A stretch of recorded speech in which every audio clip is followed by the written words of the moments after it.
하나님의 말씀은 창세기 2장 18절에서 25절까지의 말씀입니다.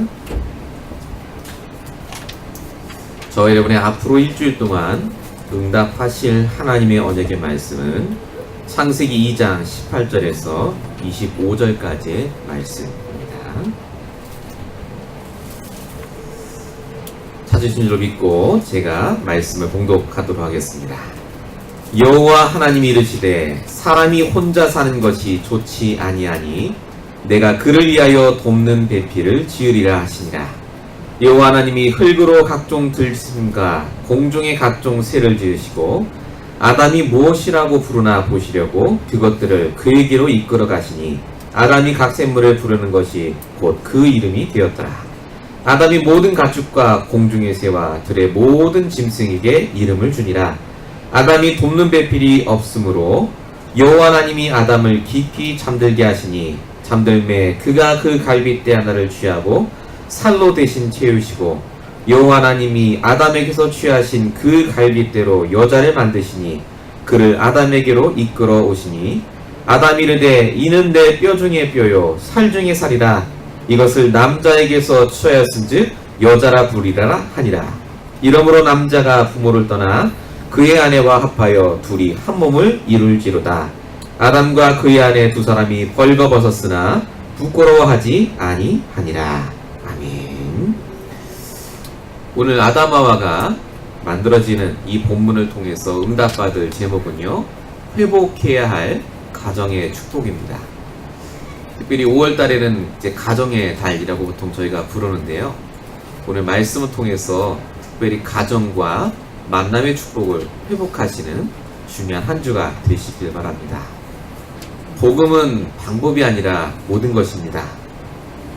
복음은 축복받는 길이 아니라 축복 그 자체입니다. 복음을 가진 사람은 그래서 복 달라고 기도할 필요가 없습니다. 복의 근원 되신 그리스도가 나와 함께하기 때문에 그렇습니다. 찬양을 많이 하고 성경을 많이 읽고 기도를 40일금씩 기도를 수백 번 하셔도 그리스도가 없다면 그 모든 것은 나를 위한 신앙생활입니다. 그래서 종교가 아닌 복음의 그 말씀을 붙잡고 기도하시고 응답받는 시간 되시길 바랍니다. 서론적으로 말씀드릴 부분이요, 많은 사람들이 착각하고 있는 부분이 바로 이 부분입니다. 복음 없이 그 문제만 해결되면 다음에는 안 올 것처럼 생각을 하십니다. 경제 문제가 오고 가정의 문제가 오고 자녀의 문제가 오면 그때 그 문제를 해결하면 괜찮을 거라고 생각하시는데 절대 그렇지 않습니다. 지금 한국에서는 대선이 얼마 안 남았기 때문에 토론회를 합니다. 저 잠깐 봤거든요. 이 중에 한 명만 정말 되면은 대한민국이 세계 최고의 나라가 될 것 같아요. 어마어마한 고향을 하시더라고요. 정말 그렇습니까? 사람이 바뀐다고 나라가 달라질 수는 있겠지만 우리의 근본 문제는 안 바뀝니다. 우리의 문제는 영적인 문제입니다. 정신이 바뀌고 경제가 많아지시고 아무리 내 가정의 환경이 달라져도 내게 닥칠 수밖에 없는 영적 문제에 답이 없으면 결국은 무너지시게 되어 있습니다. 그래서 주신 최고의 축복 중에 하나가 바로 구원의 축복입니다. 구원은 뭡니까? 우리가 천국 가는 게 구원이 아닙니다. 우리의 과거, 현재, 미래 문제에 답을 갖고 있는 게 구원입니다. 어떤 문제가 와도 상관이 없는 상태 속에 있는 게 바로 구원의 축복입니다. 그래서 구원의 축복을 가진 자가 가정에 있을 때 그 가정에 오는 모든 문제는 문제가 아니라 복음을 더욱 복음되게 만드는 가장 귀한 기회가 됩니다. 그래서 하나님이 우리에게요, 축복을 주셨는데 복음이라는 축복을 주시고 그 복음을 깨달을 수 있도록 가정이라는 축복을 반드시 주십니다. 그래서 가정의 문제는 인격적으로 참고 넘어가고 그냥 넘어가는 것이 아니라요, 그것을 반드시 영적인 눈으로 보시고 복음으로 해석하고 풀지 않으면 그게 가정의 문제로 쌓이게 됩니다. 하나님은 계획을 갖고 세상을 창조하셨습니다. 그리고 오늘 말씀해 보셨죠. 계획을 갖고 아담과 하와를 만드셨어요. 가정을 만드셨습니다. 하나님이 계획을 갖고 우리 가정을 만드셨다면 우리 가정에 있는 어떤 문제도 하나님께 그 계획을 물어보셔야 됩니다. 그때 하나님이 저와 여러분에게 가정을 향하신 하나님의 정확한 계획과 시간표를 붙잡게 하십니다. 그래서 오늘 말씀이 여러분에게 다시 한번 복음으로 각인되는 시간이 되시길 바라고요. 여러분 가정에 그 문제 속에 있는 중요한 하나님의 계획을 발견하시는 시간 되시길 바랍니다. 첫 번째입니다. 처음부터 하나님은 가정을요, 하나님의 축복 속에 만드셨습니다. 하나님의 방법이 바로 가정입니다. 본문입니다. 오늘 18절입니다. 여호와 하나님이 이르시되 사람이 혼자 사는 것이 좋지 아니하니 그를 위해 돕는 배필을 지으리라. 이렇게 말씀하셨습니다. 모든 축복을 다 주셨습니다. 그리고 만든 게 가정입니다. 에덴의 축복을 하나님이 주시고 거기에서 하나님을 최고로 누리도록 하나님이 에덴을 만들어 주셨는데요. 가정 또한 그 에덴의 축복을 누릴 수 있는 최고의 방법으로 주셨습니다. 오늘 본문에 나와 있듯이 하나님이 그동안 창조하시고 보기 좋았더라 하셨는데 딱 보기 안 좋았던 한 가지가 바로 아담이 독처하는 것, 혼자 사는 것을 좋지 않게 보셨습니다. 왜 그럴까요? 사람이 혼자 살면 외로우니까 그렇습니까? 그 얘기가 아닙니다. 창세기 1장 27절 하나님이 사람을 하나님의 형상대로 만드셨습니다. 그래서 사람은 하나님과 함께 있어야 행복합니다. 채워져요. 그래서 사람은 하나님과 함께하는 비밀을 서로 나누도록 함께할 사람이 필요합니다. 그게 돕는 배필입니다. 그래서 하나님이 아담을 쳐다보실 때 하나님과 함께한 비밀을 호름하고 나눌 사람이 없다는 것을 굉장히 안 좋게 보셨습니다. 내가 아무리 은혜 누리고 계셔도요, 내가 받을 은혜를 나눌 사람이 없다면, 그 은혜를 나눌 수 있는 가정의 축복이 없다면요, 그 사람만큼 불쌍한 사람이 없습니다. 그래서 하나님이 아담과 하와를 만드시고 가정을 이루게 하셨습니다. 근데 아시다시피 창세기 3장 원죄 사건 이후에 이게 모든 게 달라졌습니다. 하나님을 떠나보니까요, 내가 주인이 돼서 나 혼자 사는 게 더 익숙하고 내가 혼자 결정하는 게 더 좋다라고 느껴지시게 됐습니다. 죄와 저주의 영향으로 기준이 달라지고요, 내 유익에 따라 사람을 만났다가 내 유익에 맞지 않으면 그 사람 안 만나버립니다. 그러다 보니까 결국 사단이 모든 가정의 만남, 사회의 만남을요, 전부 저주의 만남으로 만들어버려요. 내 유익 따라 만나시니까요. 그로부터 오는 상처와 문제를 누구에게 돌리도록요? 사람에게 돌리도록. 내가 그 사람 때문에 가정이 이렇게 됐고, 내가 그 사람 때문에 사업이 이렇게 됐고, 평생 상처와 그 원망을 안고 살아가도록 사단이요, 가정을 깨뜨리고 인간관계를 깨뜨리고 절대 복음을 못 누리도록 만들어버렸습니다. 오늘 가정에 대한 얘기지만요, 가정의 가장 중요한 키가 만남입니다. 하나님이 주신 만남의 축복, 가정의 축복을 못 누리면 그래서 그 상처와 원망이 전달됩니다. 축복이어야 될 가정이 자녀에게 저주와 재앙인 가정으로 보여줄 수밖에 없습니다. 그래서 하나님이 우리가 이 가정의 축복을 회복하길 원하시는데 어떤 방법을 주느냐, 그게 시편 73편 28절에 써 있습니다. 뭐라고 말씀하셨냐면요, 하나님께 가까이함이 내게 복이라, 이렇게 써 있습니다. 하나님을 가까이 한다는 말이 무슨 말입니까? 말씀을 가까이 하는 그 시간, 내가 말씀 속에 들어가는 그 시간이 복을 받는 시간이고 내 가정에 주신 축복을 깨닫는 시간이고 우리의 만남이 회복되는 시간이다, 바로 그 말입니다. 그래서 하나님은요, 가정을 통해 복음을 깨닫게 하십니다. 이 축복을 꼭 누리시기 바랍니다. 두 번째입니다. 가정은요, 모든 축복의 시작입니다. 19절에 보시니까 하나님이 흙으로 각종 짐승들을 다 지으시고 아담으로 하여금 이름을 짓게 하십니다. 아까 보셨다시피 18절에 아담이 혼자 사는 걸 굉장히 안 좋게 보셨습니다. 그럼 바로 만드시면 되잖아요. 그 능력 많으신 하나님이.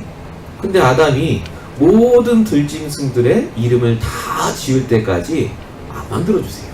20절에 보세요. 아담이 모든 가축과 모든 짐승에게 이름을 주니라. 그때까지 하와 안 만들어주십니다. 좀 이상하다고 안 느끼십니까? 왜 안 만들어주셨죠? 보기 안 좋은데. 이유가 있습니다. 아담이요, 지금 완벽하게 창조됐거든요. 이때는 원죄도 없었습니다. 근데 아담이 이 짐승들의 이름을 짓는데 과연 얼마나 걸렸겠습니까?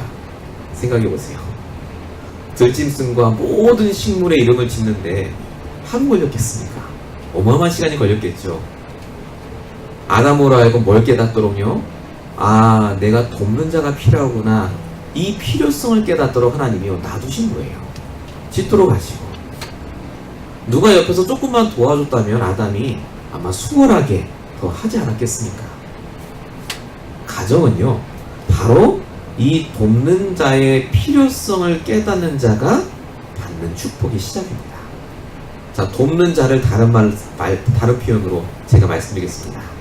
돕는 자라는 말은 함께 축복을 누린다는 말입니다. 함께입니다.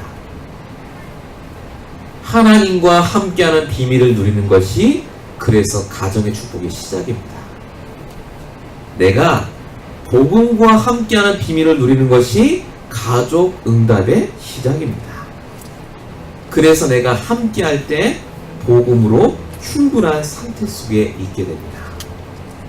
하나님은 가정을 주셔서요, 내가 완벽하지 못하다는 걸 깨닫게 하세요. 내가 일을 하고 무언가 도전하고 사회생활 하는데 나 혼자로는 안 되기 때문에 너무나 중요한 만남이 필요하다는 걸 깨닫게 하십니다. 그게 배우자고, 그게 여러분의 주신 가족이고요, 그게 여러분의 주신 만남의 축복입니다. 그래서 가정은 모든 축복의 시작입니다. 함께요. 이번 주 여러분이 내가 가정에서 하나님과 함께하는 비밀, 말씀과 함께하는 비밀을 최고로 누리시는 그 응답 속에 들어가시길 바랍니다. 또한 가정은요, 완벽한 축복의 장소입니다. 오늘 본문 25절에 보니까 아담과 그의 아내 하와가 벌거벗었지만 부끄러워하지 않았다 라고 적혀져 있습니다. 대부분 이 말씀을 어떻게 해석하냐면요, 부부끼리인데 뭐 벌거벗었든 안 벌거벗었든 그냥 괜찮지 않았겠느냐 이렇게 생각을 하십니다. 그 얘기가 아닙니다. 그냥 육신적인 얘기가 아니라요, 서로를 쳐다봤을 때 서로 정죄하거나 허물을 볼 수 있는 그 무엇도 없었다는 말입니다. 왜냐하면 이때는 창세기 3장 전의 얘기예요. 언제 문제도 없고 허물도 없고 둘 다 하나님이 완벽하게 창조된 피조물이었습니다. 그러니까 창세기 3장 이전에는 부부를 볼 때 서로 힐난하거나 비난할 일이 전혀 없었습니다. 근데 창세기 3장 이후에 죄가 들어오니까요, 뭐가 보입니까? 서로 비난할 게 보여요. 부부끼리도 서로 비판할 게 보이고 서로 가리고 포장하기 시작합니다. 그게 창세기 3장 7절에 있는 무화과 나무 잎으로 서로 치마를 삼고 옷을 만들어 입었다는 말입니다. 아우, 내가 벌거벗었어 부끄러워, 그 말이 아닙니다. 가리기 시작했어, 사람들이 그때부터. 내게 문제가 있고 부부끼리도 문제가 있는데 부모와 자녀끼리도 문제가 있는데 이걸 그때부터 가리기 시작했습니다. 그래서 복음이 아니면요, 이 가려진 부분 때문에 속고 서로 상처 주고 상처를 입지요. 복음이 아니면 이게 절대 해결되지 않습니다. 그래서 하나님이 우리에게 주신 방법이 오직 복음입니다. 가족이니까 덮어놓고 그 허물을 넘어가시면 안 됩니다. 가족이기 때문에 복음으로 답을 주고 그 허물 때문에 넘어지지 않도록 도와주셔야 돼요. 그래서 하나님이 우리에게 가정을 허락하셨습니다. 그래서 가정은 현장 중에 현장입니다. 내가 가진 복음을 최고로 누리고 그 복음을 전달할 사람이 내 옆에 있어요. 그래서 어떻게 하셔야 됩니까? 복음으로 내가 먼저 치유받으셔야 됩니다. 복음으로 내가 먼저 벌거벗었음을 알려주셔야 돼요. 하나님 앞에서 내가 떳떳하지 못하거든요. 내가 남을 정죄할 수 있는 아무 조건이 없거든요. 근데 하나님이 은혜로 나를 구원하시고 이 가정을 주시고 당신을 나의 길을 이끌어 주셨다. 우리 복음 속에서 정말 축복적인 가정 이뤄보자. 이런 기도와 마음을 회복하시는 이번 주간이 꼭 되시기 바랍니다. 대부분 후대들이요, 가정 떠올리면요, 축복이 아닙니다. 힘들어해요. 빨리 가정 나가고 싶어 한다니까요. 가정의 상처가 너무 많은 사람들이 정말 많습니다. 제가 이제 한국에 있을 때 대구에 따님을 시집 보낸 분이 오셨습니다. 저한테 얘기를 하세요. 대구의 딸이 남편을 만났는데 이 남편이요, 의처증이에요. 어디 못 가게 해요. 계속 전화하고 집에 들어왔다 뭔가 냄새가 난다, 당신 남자 만나러 갔지, 막 때린대요. 남편이 너무너무 좋은 사람이에요. 교사거든요. 얼마나 고모님이 좋겠습니까? 잘 살겠지 하고 보냈는데 그렇게 됐으니까요. 어쩌다가 내 딸이 저런 남자와 만났을까? 그런데 이분이요, 복음을 듣고 복음 안에 있는 가정의 축복 회복하다 보니까 이 딸한테 초보를 얘기했다는 거예요. 사실은 네 아빠가 나를 네 남편처럼 똑같이 그랬다 예전에. 너무 자기가 힘들어서 정말 자살할까 생각됐다. 근데 이 복음 알고 나서 내가 내 남편이 왜 저럴 수밖에 없는지 그 이유가 깨달아지고, 이게 영적인 문제요, 창세기 3장의 문제다. 그래서 하나님이 내 남편을 바꾸라고 하나님이 나에게 먼저 복음을 주셨구나. 이거 깨닫기 시작하면서 네 아빠가 바뀌기 시작했다. 하나님이 아마 너로 하여금 네 남편과 그 가문 살리라고 하나님이 좋은 기회를 주신 것 같다. 그 얘기를 하신 거예요. 딸이 그 얘기를 처음 들었대요. 자기의 허물을 내놓으신 거죠. 그때부터 이 딸이 이미 대구에서요, 전에도 교회를 다녔지만 오직 복음 증거하는 교회에 나오시기 시작하셨습니다. 그리고 계속 매일마다 말씀 들으시면서요, 복음으로 세워지시니까 어머니와 똑같은 응답을 받으셨어요. 자기 남편을 위해서 기도하고 그 남편이 그럴 수밖에 없는 가정의 배경을 두고 기도하고요.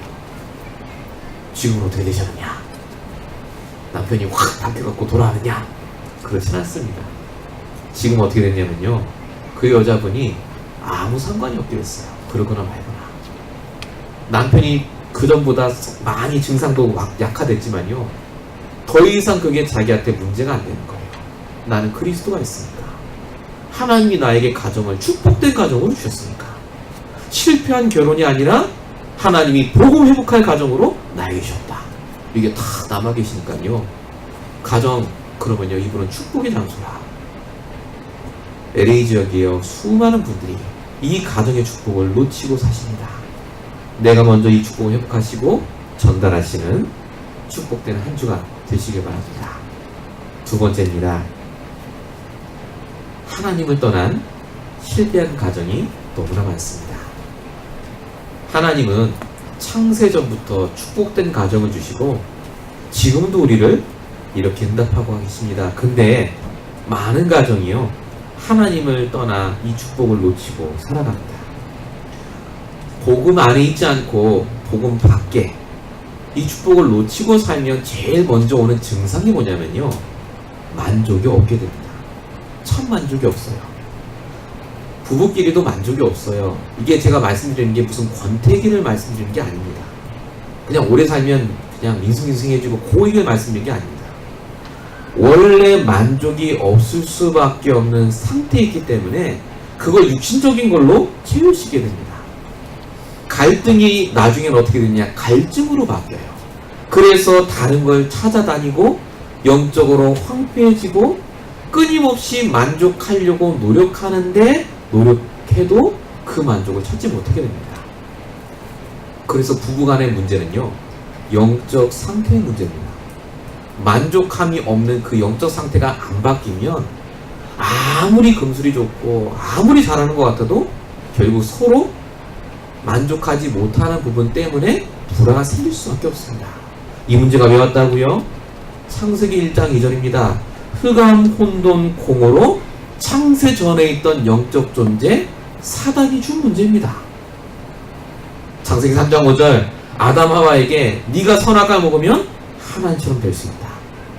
여기서부터 시작된 하나님 떠난 문제, 죄의 문제, 사단의 문제입니다. 우리의 모든 가정의 문제, 만족이 안 되는 문제는 뭐냐면요, 결국 절대적인 행복, 그리스도가 나에게 있지 않으니까 자꾸 상대적인 행복만 찾아다녀서 온 문제입니다. 그래서 행복하다는 기준이요, 전부 외적인 거예요. 육신적인 것이고. 그래서 단 한 명도 하나님을 만나고 이 복음으로 충분한 상태가 안 되시면 반드시 만족이 없는 상태 속에 있게 됩니다. 성경은 만족이 없는 상태에 있는 사람들을 가리켜서 디모데후서 3장에 정확하게 적어놨습니다. 뭐라고 써놨느냐? 디모데후서 3장 1절에 보니까 말세가 되면 고통하는 때가 이르나니 이렇게 써 있습니다. 2절에 보니까요, 사람들이 자기를 사랑하고 돈을 사랑하고 자랑하고 교만하며 비방하며, 이게 무슨 말이죠? 만족이 안 되니까 다 내 중심이에요. 내가 기준이 돼서 쳐다보니까 저 사람은 나랑 안 맞는 사람이에요. 이렇게 만족이 안 되니까 사람이 어떻게 됩니까? 타락하게 됩니다. 타락이란 말을 많은 분들이 오해하세요. 육신적인 타락, 막 술 먹고 막 약하고, 그게 타락이 아닙니다. 그건 눈에 보이는 거고요. 진짜 타락이 뭐냐면요, 복음을 알긴 하셔도 복음을 희미하게 알고 넘어가시는 거. 복음을 알긴 아는데 이 복음을 나를 위해서만 이용하시는 거. 진짜 타락은요, 이 복음의 말씀을 들어놓고도요, 한 주간 동안 이 말씀을 나에게 적용하지 않으신다면 여러분의 상태는 만족할 수 없는 상태 속에 계속 진행이 됩니다. 그게 타락입니다. 사실은 하나님이 쓸 수 없는 상태가 타락이에요. 그래서 우리가 이 상태에서 빨리 빠져나오셔야 됩니다. 자, 만족이 없는 가정의 두 번째 특징이 뭐냐면요, 이 시대의 가정 문제의 본질입니다. 정상적인 것에서 비정상적인 것으로 갑니다. 오늘 본문에 써 있습니다. 24절에 보면요, 남자가 부모를 떠나 그의 아내와 합하여 둘이 한 몸을 이룰지로다 라고 적혀있습니다. 여기서 남자와 여자는 분명히 단수입니다. 싱귤러예요. 한 명입니다. 한 명의 남자와 한 명의 여자와 만나서 부부가 되는 그것이 정상적인 가정이고, 그 가정의 하나님은 세계를 다스리고 정복할 수 있는 축복을 허락하셨습니다. 자, 근데 이게 깨어졌죠. 창세기 4장 19절. 창세기 3장 문제 이후에 바로 나옵니다. 라멕이, 가인의 후손이죠, 라멕이 두 아내를 맞이했다라는 문구가 나옵니다. 왜 두 아내일까요? 원래 그 목사님 그때는 풍습이에요. 일부 다처제. 물론 맞죠, 풍습. 근데 만족하지 못하고 정상적인 가정생활이 안 되니까 또 다른 사람을 찾을 수밖에 없게 됩니다. 그럼 두 명 안에 있으면 만족합니까? 안 하던데요. 절대 안 합니다. 제가 중국 분을 몇 분 만나봤거든요. 일부 다처제. 절대 만족 안 합니다. 비정상적인 생각을 할 수밖에 없어요. 그게 창세기 6장 4절 네피림 시대의 특징입니다. 뭐라고 써있죠? 자기들이 좋아하는 모든 여자를 아내로 삼았다, 이렇게 써있습니다. 내가 좋아하는 사람과 살다가 마음에 안 들면 또 다른 사람 찾고요. 복음을 모르고 복음을 못 누리면요, 만족하지 않으면 아무리 많은 아내와 자식과 돈이 있어도 결국 우리의 말과 행동이 정상적이 될 수가 없다, 그 말입니다. 그러니까 가정에 그 결정 때문에 계속해서 문제가 옵니다. 그래서 가정 문제의 본질은 뭐냐면요, 정상적이지 않은 가정의 습관, 전통, 생각들이 대물림된 결과입니다. 그 그로 인해서 많은 사람들이 결국 자녀에게도 그 대물림이 되고요. 만족하지 않은 상태가 계속해서 전달이 됩니다. 우리의 자녀는 가정의 축복을 누리도록 도와줘야 되지 않겠습니까? 정말로 우리가 그래서 전달해야 할 것이요. 오직 복음만 전달하셔야 되고 그 만족하지 못하게 만드는 흑암에서 빠져나올 수 있는 오직 그리스도를 전달해야 될 줄로 믿습니다. 이게 안 되면요. 12가지 문제의 시작이 가정이 되어버려요.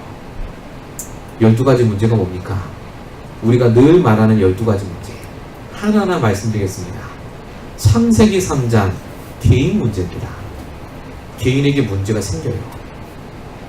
복음으로 답이 안 되니까요. 창세기 6장 당연히 개인 문제가 쌓여서 가정 문제로 확대됩니다. 창세기 11장 이것이 사회 문제가 됩니다. 그러다 보니까 사도행전 13장이죠. 정치의 문제로 이게 비화됩니다. 사도행전 16장 경제 문제로 오고요. 사도행전 19장 문화 속에도 이것이 자리 잡게 됩니다. 결국 이 모든 문제가 이 씨앗이 복음 놓친 개인 한 명으로부터 시작돼서요. 그 대대로 이 저주가 내려갈 수밖에 없습니다. 그래서 불신자 상태, 불신 상태가 모든 사람의 상태가 되어버렸습니다. 요한복음 8장 44절 영적으로 너희 아비 마귀에게서 태어납니다. 그러다 보니까 로마서 3장 23절 죄 가운데 빠져 하나님 영광 이루지 못하고요.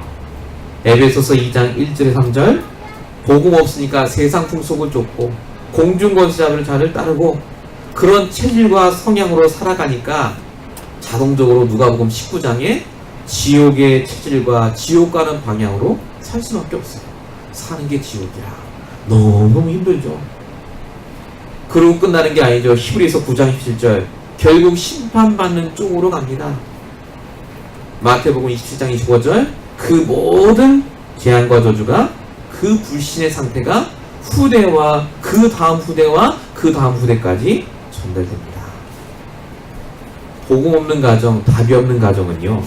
그래서 가정의 축복을 단 한 번도 못 누리고 계속해서 문제 속에 힘들게 망할 수밖에 없습니다. 그래서 하나님이 오늘 이 말씀을 통해 우리가 깨닫게 원하시는 게 뭐냐면요. 우리 가정에 지금 가장 필요한 건 그리스도입니다. 돈도 아닙니다. 사람도 아니고요. 그 문제 해결되는 게 아니라니까요. 내 영적인 상태가 그리스도로 충만해지셔야 됩니다. 오늘도 내가 사람을 만났을 때 우리 교회 좋아요. 우리 목사님 말씀 좋아요. 내가 돈이 많아요. 내가 신앙생활 30년 했어요. 이거 말고요. 오늘도 내 안에 계신 그 그리스도가 나의 답이요. 나의 모든 것입니다. 라고 말할 수 있는 그 한 사람을 찾고 계십니다. 그게 가정 축복의 시작입니다.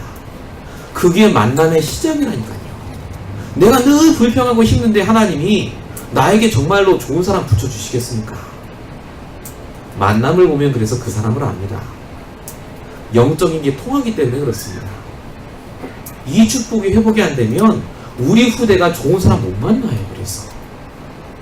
그래서 우리가 먼저 이 말씀 붙잡고 복음을 놓친 개인과 가정이 아니라 복음 붙잡을 어떤 복음이요? 나의 길이 되시고 죄와 문제에서 해방하시고 사단의 손에서 승리케 하신 그 그리스도 매일마다 고백하시면서 승리하시길 축원드립니다. 이 그리스도가 아니면 우리의 가정 문제는 절대 해결 안 되고 반대로 말씀드리면요. 오직 그리스도만 붙잡으면 어떤 문제도 상관이 없으시게 됩니다. 제가 아는 자매가 유학을 갔어요. 얼굴도 이쁘고 공부도 열심히 하시더라고요. 제가 이 자매하고 상담하는데 얘기를 하는데요. 제가 충격적인 얘기를 들었어요. 이 자매가 어릴 때부터 아빠한테 매를 맞은 거예요. 그냥 매 맞은 정도가 아니라요. 아빠가 술을 먹고 집안을 난동을 치고요. 애를 혓대로 때리고 막 거의 애를 반 죽이는 거예요. 그걸 매년 매일마다 거의 하셨대요. 이 자매가 그런 과거에 있는 줄 저는 정말 몰랐거든요.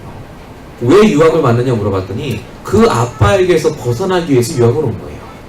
왜 미국에 왔느냐? 미국 가주면 아빠가 여기 못 오니까. 그리고 자기는 빨리 대학을 졸업해서 좋은 남자를 만나서 빨리 결혼하는 게 인생의 목표예요. 나는 아버지 같은 사람하고 절대 안 만난다. 근데 신기하죠. 꼭 남자를 만나면요, 아버지 같은 사람 만나는 거예요. 처음엔 괜찮은데 그 영적인 거거든요. 이게 만족이 안 된 상태에서 그냥 대충 복음 듣고 그냥 교회 잘 다니고 나 잘해주는 사람 만나면 되겠지 했는데 아닌 거죠. 그 자매가 저에게 나오면서요, 계속해서 말씀 주고 제가 복음 얘기를 계속 했는데 너무 감사하게 하나님의 은혜로 이 자매를 깨닫게 하셨어요. 아버지 같은 사람 말은 만나지 말아야지가 아니라 아버지 같은 사람을 만날 수밖에 없는 세상이구나. 모든 사람들이 저럴 수밖에 없구나. 이 자매가 기도 중에 바뀌고 응답받고 나서 뭐라고 결정했냐면요, 한국에 가겠다는 거예요. 공부 마치고. 왜냐? 미국이나 한국이나 똑같다고 드디어 깨달은 거예요. 남자 똑같죠. 내가 복음으로 충분하고 이 상태 속에 있으면 하나님이 만남의 축복을 주신다는 그 응답을 다 받았어요. 나중에 저한테 카톡이 왔어요. 남자를 사귀었더라고요. 복음 아는 교회 좋은 사람과 사진을 찍어서 올리는데요, 남자가 정말 잘생겼어요. 배경도 좋고요. 근데 복음까지 있어요. 너무 제가 기쁘더라고요. 야, 어쩌다가 얘가 이런 남자를 만났구나. 결혼해서 지금 너무 잘 삽니다. 같이 신앙생활하고요, 복음이 통하고 언약이 통하고요, 사명이 통해요. 교회에서도 헌신하고 정말 이쁘게 삽니다. 저와 여러분의 가정이 그렇게 하나님이 부르셨어요. 아이, 목사님 저는 결혼한 지 꽤 됐는데요. 상관없습니다. 오늘부터 시작하시면 됩니다. 하나님이 나로 하여금 지금까지 응답받지 못했던 가정을 회복하라고 오늘 이 말씀을 주시는 줄로 믿습니다. 그래서 세 번째로요, 가정 회복은 사명입니다. 그냥 가정 잘 되게 해주세요, 복 받게 해주세요, 이게 아닙니다. 사명으로 회복해야 될 가정의 축복을 여러분이 붙잡으시기 바랍니다. 결혼도 사명입니다. 가정도 사명이에요. 왜 그렇습니까?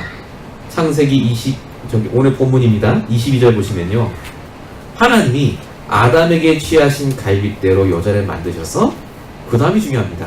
아담에게로 이끌어오시니 라고 적혀있습니다. 아담이 하와를 찾아다닌 게 아닙니다. 하나님이 이끌어 만나게 하셨어요. 하나님께서는요, 저와 여러분이 복음을 누리는 그 상태를 보시고 이끌어 오십니다. 사람을 만나게 하세요. 그 중에 나의 배우자가 있었고, 그 중에 나의 비즈니스 파트너가 있고요, 그 중에 내가 내 후대를 맡길 스승과 제자와 중요한 선생이 그 속에 있습니다. 내가 얼마나 복음 안에 있는 것이 얼마나 중요한지요. 잠언 19장 14절에 보니까 슬기로운 아내는 여호와께로서 말미암는다 라고 적혀 있습니다. 여호와께로 말미암는다, 이게 중요합니다. 저와 여러분이 복음을 갖고 진짜 사명으로 내가 결혼해야 할 이유를 발견한다면, 정말로 내가 앞으로 꾸려야 될 가정이 얼마나 복음으로 중요한지를 아신다면요, 하나님께 맡기시기 바랍니다. 이끌어 오세요. 내가 찾는 게 아닙니다. 하나님이 여호와께로 말미암는 그 사람을 발견하신대요. 그래서 뭐가 필요할까요? 눈이 필요합니다. 눈. 아, 이 사람이 하나님 나에게 주신 분이구나. 그걸 아담이 오늘 고백했다니까요. 23절 보세요. 오늘 본문. 내 뼈 중에 뼈여 살 중에 살이라. 제가 어제 인터넷으로 이 본문을 쭉 다른 목사님이 어떻게 설교했나 봤는데요, 정말 기가 막히더라고요. 싹 다 아내를 이렇게 칭찬을 하면서, 당신은 내 뼈 중에 뼈요. 전부 가정에서 남편이 하자 말하다 10가지 말 이런 거 얘기하시고요. 그 말이 아닙니다. 복음을 얘기합니다. 복음. 이게 무슨 말입니까? 아담의 눈이 바뀌었어요. 지금 칭찬한 게 아닙니다. 내가 이 만남을 보니까 이 내 뼈 중에 뼈요 살 중에 살이라, 이 말이 똑같은 말을 하나님이 하셨습니다. 뭐라고 하셨죠? 하나님이 보시기에 힘이 좋았더라. 요 말과 요 말이 똑같은 말이에요. 사실은 눈이 달라졌다는 말입니다. 가정 회복은요, 그래서 복음으로 내가 응답받고 충분해지고 나의 눈이 바뀔 때 오는 축복입니다. 그래서 사명으로 여러분이요, 이 축복을, 이 만남의 축복을 회복하시길 바랍니다. 마태복음 19장 5절 6절에 오늘 본문의 24절에 부모를 떠나서 한몸이 된다, 요 말이 써 있거든요. 그러므로 하나님이 짝지어 주신 것을 사람이 나누지 못할 것이다. 결혼식 예식에 가면 이 구절을 많이 인용하십니다. 정말 못 나눕니까? 많이 하십니다. 왜 그렇죠? 복음이 나에게 만족이 안 되니까요. 제가 지금 이혼에 대한 말씀드린 게 아닙니다. 사실은 할 수도 있죠. 여러 가지 일들이 있으니까요. 근데 중요한 건 뭐냐면요, 정말 복음이 내 안에 있으면 그럴 필요가 없어요. 한 몸이 정말로 됩니다. 나눌 필요가 없는 그 영적인 상태가 하나님이 우리에게 주신 축복인 줄로 믿습니다. 그래서 만남의 축복이 회복되셔야 됩니다. 오늘 본문 20절에 돕는 배필을 아담에게 주시겠다고 약속하셨어요. 우리 이번 주에 정말로 이 축복을 회복하시기 바랍니다. 돕는 배필 찾으라니까 여자만 찾지 마시고 남자만 찾지 마시고요, 나를 도와줄 사람이 내 주변에 분명히 있습니다. 나를 도와줄 배우자, 자녀, 친구, 파트너 분명히 있습니다. 어떻게 찾습니까? 잘해주면 찾는 게 아닙니다. 내가 복음으로 충만해지면 찾아집니다. 사람은 세 가지가 있습니다. 두 가지예요. 내가 도와줘야 될 사람이 있습니다. 복음으로. 또 그 사람을 쳐다보니까 내가 도움을 받아야 될 부분이 보여요. 내가 갱신하고 도전해야 될 부분이 있잖아요. 근데 중요한 건 그렇게만 찾으시면 안 됩니다. 사람에 대한 하나님의 계획은 무엇인가, 이걸 반드시 물어보셔야 돼요. 하나님이 내게 붙이신 하나님의 계획. 그래서 성경에 있었던 많은 사람들은요, 이 계획을 찾았어요. 사도행전 10장에 베드로와 고넬료의 만남, 사도행전 16장에 바울과 자주장수 루디아의 만남, 사도행전 18장 브리스가 아굴라 부부와 바울의 만남. 겉으로 보면요, 목사님하고 그냥 돈 많은 중직자하고 만난 거예요. 근데 사실은 그게 아닙니다. 서로 돕는 관계였습니다. 어떻게 돕죠? 복음이 통하고 말씀이 통하고 이 복음 안에서 전도와 선교를 위해 통하는 그 관계가 회복됐다는 말입니다. 여러분, 정말 전도를 위한 만남이 몇 명이나 있으십니까? 나와 함께 전도하자, 정말 저 사람 같이 우리 기도하자 라고 했을 때 같이 할 수 있는 사람이 과연 내 주위에 몇 명이나 계십니까? 오늘 이 시간에 여러분이 말씀을 통해 가정을 넘어서서 가문 복음화를 넘어서서 세계 복음화의 중요한 만남을 회복하시길 바랍니다. 하나님은 100% 계획을 갖고 만남을 주시고 가정을 허락하셨습니다. 결론입니다. 중요한 기도 제목 세 가지를 드리겠습니다. 먼저 기도하셔야 될 게 뭐냐, 이번 주에 복음으로 충분한 개인 그리고 가정의 응답을 두고 기도하시기 바랍니다. 복음 안에 있으면요, 가정은 축복의 시작입니다. 그러나 복음 밖에 있으면 개인과 가정은 문제의 시작이 되어버립니다. 꼭 복음 안에 내가 있을 수 있는 그 시간, 하나님 말씀을 묵상하시는 그 시간, 핸드폰도 다 내려주시고요, 단 5분이라도 내가 말씀에 집중하는 그 시간 꼭 가지시기 바랍니다. 두 번째 기도 제목입니다. 만남의 축복을 두고 기도하시기 바랍니다. 만남의 축복은 우연이 아닙니다. 하나님의 약속입니다. 오늘 말씀 붙잡으세요. 돕는 배필을 아담에게 붙이셨다. 사명으로 붙잡으시고 하나님 나에게 만남의 축복을 달라고 기도하시기 바랍니다. 어떤 만남이요? 말씀이 성취되는 만남이요. 말씀을 나눌 수 있는 만남이요. 그래서 이것 때문에 세 번째 기도 제목이 필요합니다. 재앙을 막는 만남. 이게 정말 필요합니다. 이제 우리의 만남이 재앙을 막는 만남이 되셔야 됩니다. 우리 가정에 하나님이 예배와 말씀 운동을 통해서 재앙을 막는 만남이 시작될 수 있도록, 내가 있는 직장을 통해서 하나님은 그 직장의 불신자를 살리며 오직 복음 만날 그 만남을 허락해달라고요. 그 무엇보다 내가 하나님을 매일마다 만나 이 복음으로 충만할 수 있도록 여러분이 재앙을 막는 만남을 두고 꼭 기도하시기 바랍니다. 하나님은 말씀을 그냥 주시지 않습니다. 여러분이 내일부터 살아갈 월요일부터 토요일까지의 그 모든 일을 아시고요. 일정을 아시고 오늘 이 말씀을 예언의 말씀으로, 성취의 말씀으로 주셨습니다. 그래서 붙잡으셔야 돼요. 말씀 놓치지 마십시오. 로고스의 말씀으로, 그냥 들리는 말씀으로 넘어가지 마시고 레마의 말씀으로, 내게 깨달아지는 그 말씀을 붙잡고 이제 저녁 기도하시길 축원드립니다. 하나님께서 그 기도에 응답 주실 줄로 믿습니다. 이 축복을 모든 성도가 누리시길 예수님으로 축원드립니다. 제가 기도하고 마치겠습니다. 제가 기도하겠습니다. 살아계신 하나님 감사합니다. 오늘도 주님께서 우리와 함께 하시고 회복해야 될 가정의 축복과 만남의 축복을 두고 이제 본격적으로 기도하게 하심을 감사합니다. 지금까지 있었던 모든 가정의 문제가 이제 하나님의 축복의 발판으로 깨달아지게 하시며 만족할 수 없고 흔들릴 수밖에 없었던 우리의 모든 영적인 갈등들이 이 시간에 오직 그리스도로 채워지며 충분해질 수 있도록 역사해 주셔서 하나님 우리 가정과 가문과 모든 현장이 재앙에 막는 만남이 날마다 일어나게 하시며 우리 성도님들이 월요일부터 또 한 주간 살아갈 때에 이 말씀이 그 현장에 그대로 성취될 수 있도록 역사해 주셔서 하나님께서 말씀 그대로 역사하시고 인도하실 줄로 믿사오고 우리 원하신 예수 그리스도 이름으로 감사하며 기도했습니다.